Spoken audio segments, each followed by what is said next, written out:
SINT, Sindicato dos Trabalhadores em Educação. Fone 3212-0300. Acesse www.sint-sc.org.br.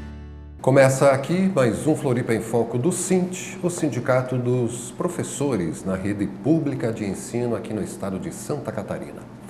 E é sempre um prazer recebermos para conversar o atual coordenador estadual do SINT, o Sindicato dos Trabalhadores na Educação, o professor Luiz Carlos Vieira. Bem-vindo, professor, tudo tranquilo? Tudo bem, Silvio, mais uma vez agradeço aí a presença e a participação e a intervenção do Silvio. Imagina, sempre é um prazer, né, a gente poder levar para as pessoas, para o telespectador internauta que acompanha a TV comunitária, um pouco de uma discussão mais aprofundada sobre a importância da educação, né? Conversávamos antes de entrar no ar de que no Japão o único que não precisa se curvar diante do imperador, né? Todo mundo se curva diante do imperador na presença dele, o único que não precisa se curvar ao imperador são os professores, porque lá eles reconhecem a importância, o valor dessa categoria, a importância do papel do professor na construção de uma nação, né? Na construção de seres humanos, de qualquer coisa, né? Se não tem formação, já é dito, né, que se a pessoa não tem uma base familiar, não vai ter princípios, né? Porque formação é tudo, né, professor?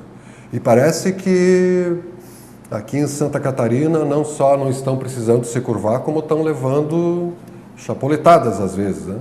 O governo está tratando bem a classe dos professores aqui, professor Luiz? Nós reconhecemos que não, Silvio, né? Porque a nossa luta, ela tem sido uma luta, digamos assim, bastante dura durante esses vários anos, onde nós estamos com toda a pauta de reivindicação, não só na questão corporativa, mas também outras pautas que são relacionadas à educação, e a impressão que se tem é que essas pautas não avançam, não é porque falta de recursos ou por falta de conhecimento dos gestores, né? Propriamente aqui falo dos governadores que passaram e do governador que aí está.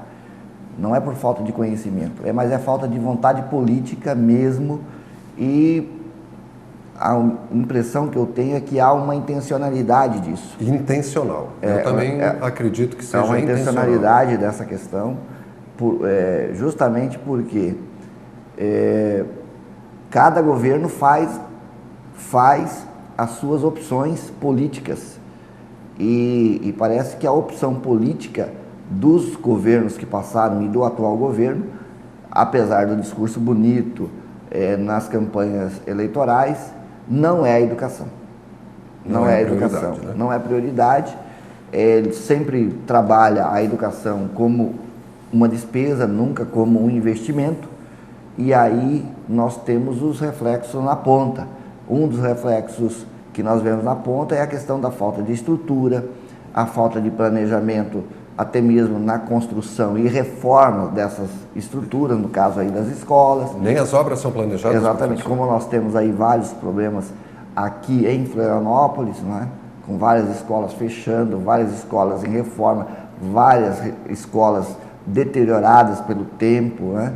E esse problema estrutural não se resolve. E aí você parte para a questão da valorização dos trabalhadores, né? Que também é outra discussão que aí vem desde o século passado, né? A gente fazendo esse debate e nunca conseguimos avançar ou alavancar as pautas que realmente valorizem os trabalhadores. Nós tivemos aí em toda uma sequência de governos que vem tratando os trabalhadores da educação sempre como uma despesa, nunca como investimento, nunca como valorização na sua formação, como se esse trabalhador não representasse algo de especial na construção da nação, ou desse algum resultado para a sociedade catarinense. Ao contrário do que vem sendo feito, os trabalhadores têm correspondido muito bem a essa demanda, tanto é verdade que as avaliações que se tem em nível de Brasil, Santa Catarina sempre se coloca, né, está se colocando nas primeiras posições com relação a essa questão do aprendizado e da formação. E quero dizer, não por causa do governo, né, mas por causa do empenho próprio, do amor à camisa, né? Dos próprios trabalhadores que honram aí, ó, né, o título que tem e também o seu papel social. E abrindo um parênteses, né, hoje ainda com a degradação moral, ética, de valores, de costumes que a gente vê disseminados aí pela grande imprensa, né, causando assim uma juventude sem vontade, sem planos, sem cultura, sem base, uma juventude que vai para a escola e acha que lá é o local de competição, de brigas, né? E o professor tem que arcar com essa carga toda, né? Com a deseducação das crianças que já vêm de casa assim, além de ensinar, tem que ser psicólogo, tem que ser pai, tem que ser mãe, tem que apartar briga, tem que... É impossível dar conta, e mesmo assim em Santa Catarina ainda temos as primeiras colocações no desempenho. Santa Catarina vem se destacando sim nessas questões, e especialmente da rede pública estadual, né? Nós estamos com mais de 1.100 escolas, apesar da vontade e a força que o governo faz para jogar parte desses estudantes para a rede municipal, que é no caso das municipalizações que o governo tem feito. Né? Ainda continua municipalizando, tirando do Estado para o município a transferindo a responsabilidade do Estado para os municípios. Que, na verdade, o Estado vem com a desculpa de que o ensino fundamental, né, é de responsabilidade dos municípios. E, na verdade, não é isso, né? A própria LDB garante que a educação é do Estado, então é União, Estados e municípios são responsáveis pela educação. A lei de obviamente que cada um tem a sua especificidade, educação infantil, fundamental, médio e ensino superior. Mas isso não significa que tenha necessariamente que o Estado não oferecer, por exemplo, o ensino fundamental. Não é? Não é exclusividade. Não é exclusividade do município. O Estado também pode, e o Estado tem capacidade e teve capacidade até, né, aí as últimas décadas de oferecer essa modalidade. E nós temos exemplos bons com relação a essa questão, mas o Estado vem deixando a desejar sim. E nós estamos num momento bastante crítico com relação a essa questão, porque nesse momento, né, já vários programas a gente vem repetindo, né, a questão da mesa de negociação após a greve. Então, depois de julho, a maioria dos programas que nós temos participado aqui, nós temos abordado e vemos debatendo a questão do plano de carreira do magistério catarinense. E não tem avançado as mesas de negociação, professor? Ela avançou, Silvio, assim, no sentido de que nós conquistamos, ao longo do tempo, historicamente falando, de uma forma e uma diretriz que a gente vem discutindo em nível nacional da carreira do magistério. Então, estamos discutindo ainda, propriamente dito, o artigo 206 da Constituição, que fala sobre a questão do piso salarial nacional para os trabalhadores de educação, que daí não é só piso nacional para os professores, como foi aprovada a Lei 11.738. É para quem? É para todos os trabalhadores daí. Aí entram todos os trabalhadores que estão envolvidos dentro da escola, né? Seja merendeira, seja lá o auxiliar, o bibliotecário, seja o técnico em laboratório, né? Que aí entra a questão do laboratório de química, de física, entra o técnico em infraestrutura, aquele que cuida da estrutura, seja o técnico em alimentação escolar, que Santa Catarina infelizmente terceirizou, né, a sua merenda escolar. Tá? Então, aqui é uma questão mais específica, mas nós estamos lutando para que o Brasil tenha um piso nacional para todos os trabalhadores de educação, não só para o professor. Mas, infelizmente, a partir de 2011, propriamente dito, quando o piso nacional passou a ser... os estados e municípios passaram a ter que pagar o piso. Começou a ser vigente? É vigente porque, na verdade, ela é de 2008, mas vários estados entraram com ação de inconstitucionalidade, né? A gente já conhece essa história, até 2011. Que arrastaram até 2011 sem pagar, e a partir daí vários estados e municípios começaram a pagar, e Santa Catarina só pagou após a greve e ainda pagou início de carreira, com isso destruiu a carreira do magistério catarinense, onde nós tínhamos lá um piso de R$ 609, né? Passou para o piso nacional. Pagou para o piso nacional. Mas só quem entrou também ganhou aumento. Só no início de carreira. No início de carreira. E dos demais foram achatados foi achatada a tabela salarial, e aí aqueles com mais tempo de serviço, com maior formação, um nível maior de formação, foram ganhando percentuais menores, e aqueles que não tinham formação, não tinham graduação no caso, né, e não tinham tempo de serviço, é que foram ganhando os percentuais maiores, e com isso a tabela ela achatou, e não tem hoje um incentivo, né? Hoje, atualmente, não tem incentivo para que as pessoas possam, né, se dedicar aos cursos de licenciatura, para poder ingressar na carreira do magistério, sabendo que o maior empregador dos professores é o Estado em Santa Catarina, né? A rede estadual... Eu acho que no país todo, né? O maior empregador. Sempre são os estados, né, que tem a sua maior rede. Se bem que o ensino pago particular está cada vez... Está crescendo, Silvio, mas assim, vai demorar muito para ele ultrapassar, né, porque 85% dos estudantes, eles estão na rede pública. Na rede pública. A rede pública. Eles não... aí divide-se em estados e municípios, né? Mas estão na rede pública e não na particular. Ou seja, a classe trabalhadora está na rede pública, e aí que está a responsabilidade dos trabalhadores da educação. Então, o Estado, ele tem que ser um Estado para a maioria, né? Não tem que ser um Estado para a minoria. E nesse sentido que a gente sente que o Estado, que os governantes, os gestores desse Estado não têm vontade política para valorizar esses trabalhadores, fazer a educação ainda melhor, né, no estado de Santa Catarina. E aí, com o plano de carreira, Silvio, apresentado lá no dia 10/9, que foi apresentado os valores e os prazos, nós pedimos uma revisão dessa... Quem apresentou o plano de carreira? O governo do estado, a proposta do governo. Foi entregue ao Cintia dia 10/9, dia 10 de setembro. E como é que é esse plano? E aí ele pediu uma nova reunião para 15 dias, então nós tivemos lá no dia 23 também do 9, para reafirmar aquilo que a gente já vinha discutindo nas mesas de negociação, que nós não aceitávamos aquela proposta do dia 10/9. O que ela tem de inconsistente, professor? Vários pontos, Silvio, vários pontos ela tem de inconsistentes, e ela não foi aquilo que nós discutimos nas mesas de negociações ao longo desses 2 meses, 3 meses aí após a greve, tá?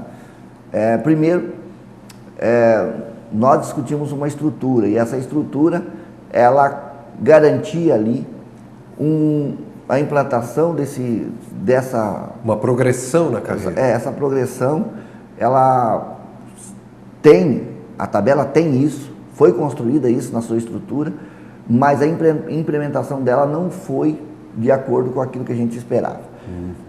Nós temos ali uma tabela que foi apresentada pelo governo, construída, baseada em várias tabelas, em vários planos de carreira do Brasil todo. Ela tem problema na estrutura. Um exemplo bem simples.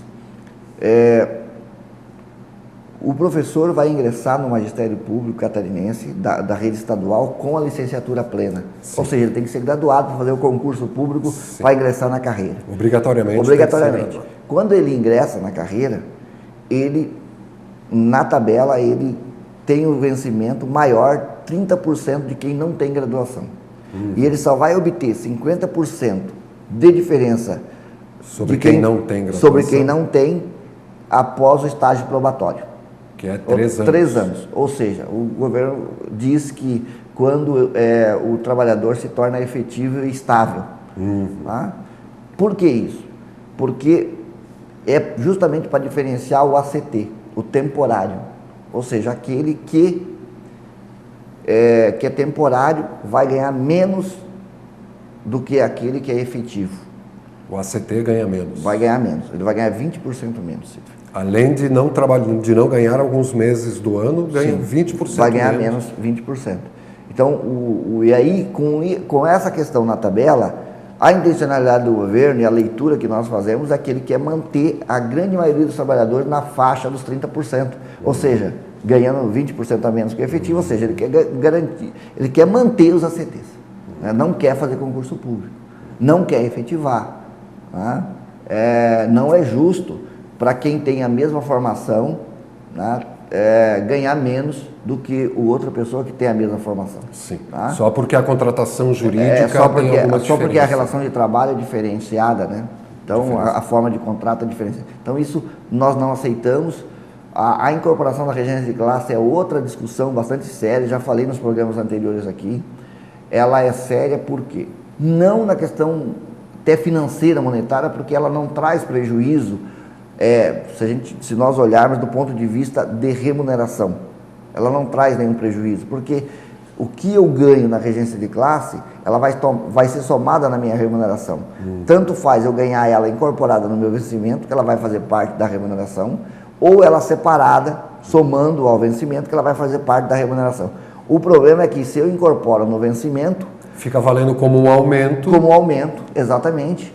E aí, como o governo não paga o piso na carreira, ele não paga o piso na carreira, só paga para início de carreira, esse valor do vencimento sempre ficará maior do que o piso nacional. E aí até o percentual do piso nacional alcançar aquele valor, ele não quer dar aumento. O governo se isenta de dar o reajuste, porque ele não paga o piso na carreira. Então essa é a jogada que o governo está fazendo para descompactar. Ou seja, ele está utilizando a regência de classe, que o trabalhador já tem direito hoje, para não dar os reajustes do piso na carreira nos próximos anos. Ou seja, só vai disparar o piso na carreira a partir do momento que o valor do piso alcançar o valor mínimo, né, que já está ao vencimento junto com a regência incorporada.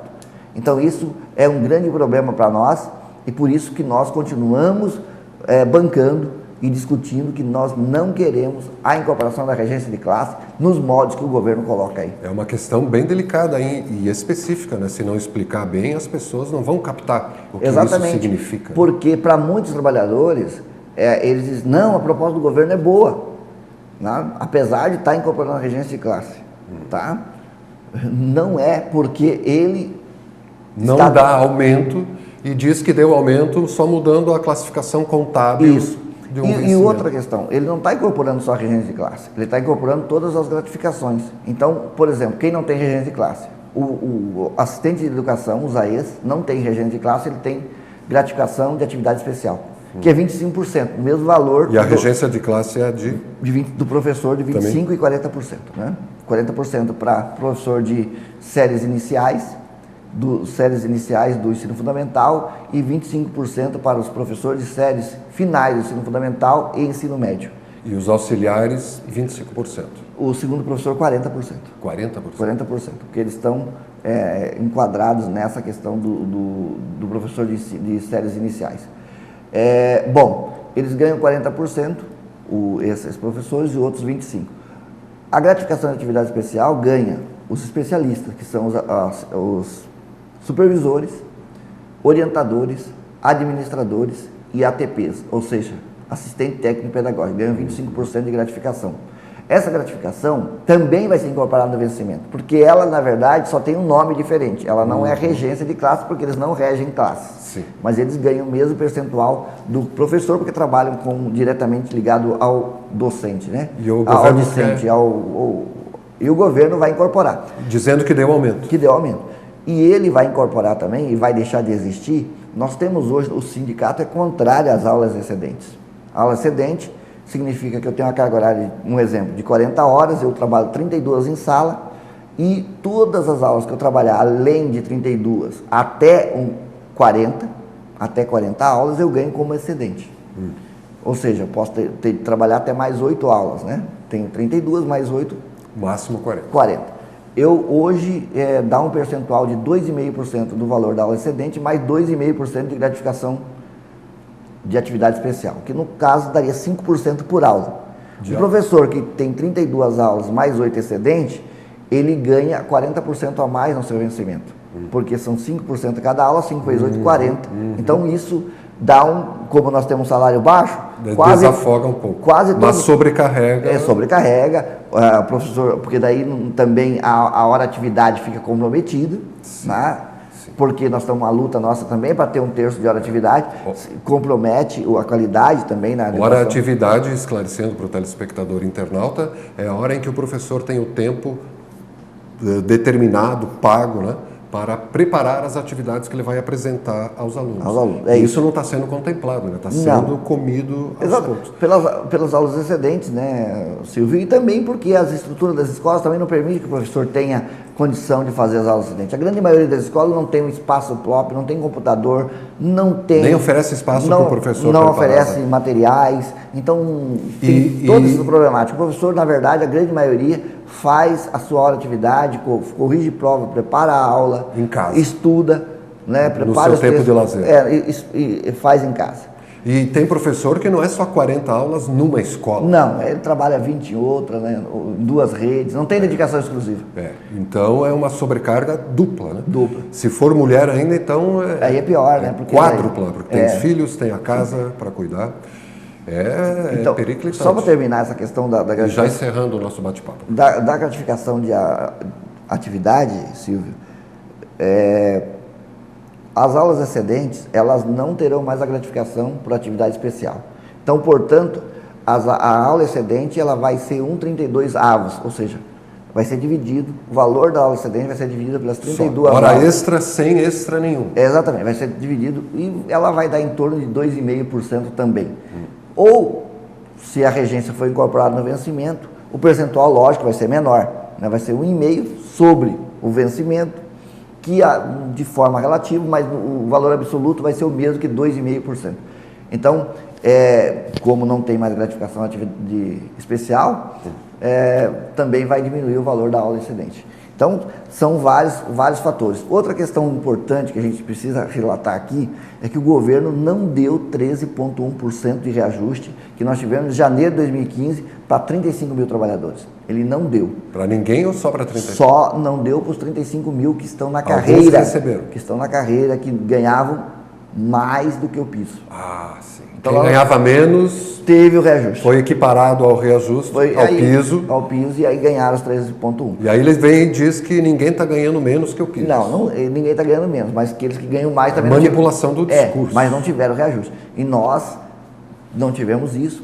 Próximo ano já foi fechado o valor de 12,72% de reajuste do custo aluno do Fundeb em maio, porque sempre fecha em maio do ano anterior. Provavelmente o MEC vai fazer uma portaria em 31 de dezembro de 2015, dizendo que para janeiro de 2016 o reajuste é de 12,72%. Então, e o governo vem com a proposta de fazer a descompactação e pagar os percentuais em maio de 2016. Em 4 parcelas até 2018. 5 parcelas? Maio de 2016, maio de 2017, novembro de 2017, maio de 2018, novembro de 2017. Até o final do mandato dele. Até o final. E não vai cumprir os 50% de diferença. Mesmo assim, entre quem entra no magistério e quem se aposenta, nem 50% de quem tem graduação e quem não tem. E 65% para especialização, 85% para mestrado e 100% para doutorado. Então, quer dizer, ele não vai cumprir a estrutura e não vai descompactar.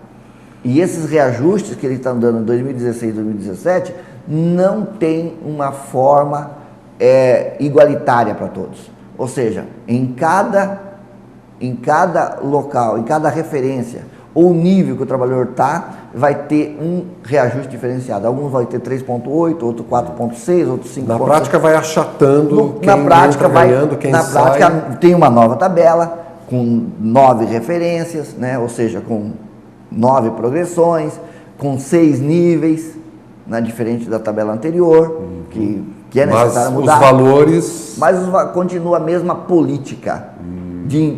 Quer dizer, não adianta você ter uma tabela boa, né, ou menos ruim do que a próxima. Se os valores, ela não contempla valores. Não contempla. Então, outra questão que nós não aceitamos discutir também na mesa de negociação, Silvio, é a Lei 456 de 2009. Para fechar, professor, 456? Dos ACTs. Porque é muita pergunta sobre os ACTs, né? Porque o governo quer transformar os ACTs em horistas, ele quer pagar por hora aula. Quer precarizar mais ainda. Porque essa já não é uma proposta para precarizar os efetivos. Em 2012, agora nós dissemos na mesa, esse assunto não se discute. Se for para discutir a Lei 456, que já é ruim, impõe um monte de punição, né, aos trabalhadores temporários, ainda vem trazer outra demanda como a questão do professor horista, não tem discussão. Nós não queremos discutir essa lei, se for discutir para retirar de direitos, nós não queremos, então nós não discutimos. Não sei o que o governo vai encaminhar para a Assembleia Legislativa, mas os trabalhadores precisam estar atentos. Se for a mudança da 456, nós temos que nos mobilizar para impedir a retirada de direitos dos ACTs. E também, obviamente, nós vamos ter que continuar com a nossa pauta, defendendo a nossa pauta, né, da qual nós fomos para a greve. Professor, olha, desejamos aí, né, que todos os cidadãos catarinenses dediquem, né, um minuto de respeito aos professores que estão sofrendo esses problemas todos, né, que ajudem, né, nas suas orações, que tudo se encaminhe para o melhor, porque só assim para fazer a coisa mudar. Porque esperar lá de cima, né, cada um vai ter que fazer um pedacinho da sua parte, e desejamos assim paz, sucesso e tranquilidade para poder levar essa carga adiante, porque não é cabível, né, que os professores responsáveis pela formação de todos nós sejam os mais massacrados aí. Só falta acontecer que nem em São Paulo de a polícia bater mesmo, né, como aconteceu lá.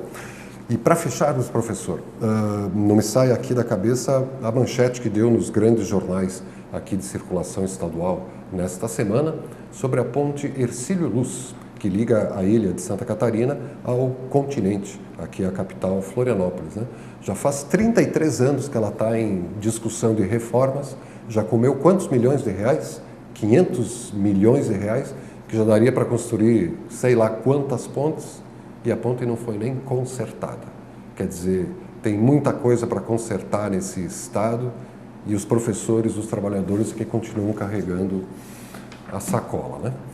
Felicidade, sucesso, tranquilidade e até a próxima semana com boas e novas notícias, né? Com certeza, nós estaremos aqui novamente, Silvio, porque nós temos um conselho deliberativo agora nesse sábado, né, lá na região de São Miguel do Oeste. Vamos fazer o nosso para avaliar essas propostas. Para avaliar essas propostas, e depois nós vamos estar chamando uma Assembleia Estadual para Florianópolis. Para Florianópolis. Ainda agora no mês de outubro. Essas informações todas que o professor Luiz Carlos Vieira, coordenador estadual do SINT, nos colocou, você encontra no www.sinte-sc.org.br, certo? Uma ótima semana e até a próxima quarta. E você, telespectador internauta, pode acompanhar a representação desse bate-papo daqui a pouco a partir das 22 horas na TV Floripa, a TV que você vê, ouve e sente a diferença.